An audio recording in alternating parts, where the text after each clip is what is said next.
आज तो मोय धोनेरारो मेन हाईवे जोम कीधो प्रो। नमस्कार दोस्तों, मारो नाम है कुलदीप और स्वागत है थारो मारवाड़ी व्लॉग में। तो बात को केवी है कि आज 4 बीजा थाय मोय रवनु गपा एक वीवा में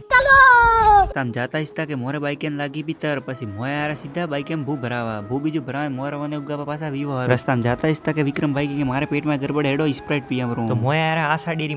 में स्प्राइट लेन पसी पिए करेन रवनु गपा पासा वीवा में पसी मोय आरा सीधा वीवा में अठा तो मन सचिन भाई मळे सचिन भाई मळे पसी मोय तो आरा बाहर के बाहर हेडती थी बंदोली तैयारी हेडे जोग जोग थोड़े थोड़े भाई फॉलो करो पण चैनल ने सब्सक्राइब करो ब्रो पसी मोय बंदोली हाथी नास्ता नास्ता ठेठा आया हाईवे माथे ओ काऊ अठे तो मोय आखो धोनेरा और मेन हाईवे जोम कीधो ब्रो पासा मोय आरा बंदोली हाथी रिटर्न घरे अठे आवीने भाळो के अठे तो वीवो में गाय पेठी फ्री पसी मोन लागी थी जोरोरी भूख तो पसी मोय सब जणा मळीने रवानो उगावा पासा भोजन करवा हारू अठे आवीने भाळो के अठे तो मोटी लॉबी लेण लाग गेली थी पसी मोय लागे आपा लेणे पसी मोय सबे जणा बैठा पा भोजन करवा हारू भोजन बीजू करीने पसी कुलदीप भाई के मार तो फोटो शूट करवा तो मोय आरा सीधा पेट्रोल पंप माथे फोटो शूट करीने पसी मोय रवानो उगावा पासा वीवो में अठे आवीने भाळो के हिमांशु भाई कोक हाथ में लईने फरता पण माई धोन हेरतो थोनानी चीजरू नाम आवतो मन कमेंट में बतावजो के आ काऊ हसतू है सेटे नाइट प्रोग्राम में आया था कलाकार तो पसी मोय गरबा भाळवा गया आज का व्लॉग में आतलू इस मळा वरे नेक्स्ट व्लॉग में आज का व्लॉग थोन केड़ो लाग्यो कमेंट में जरूर बतावजो અને એડાઈ વ્લોગ દેખવારું ફોલો કરજો રો।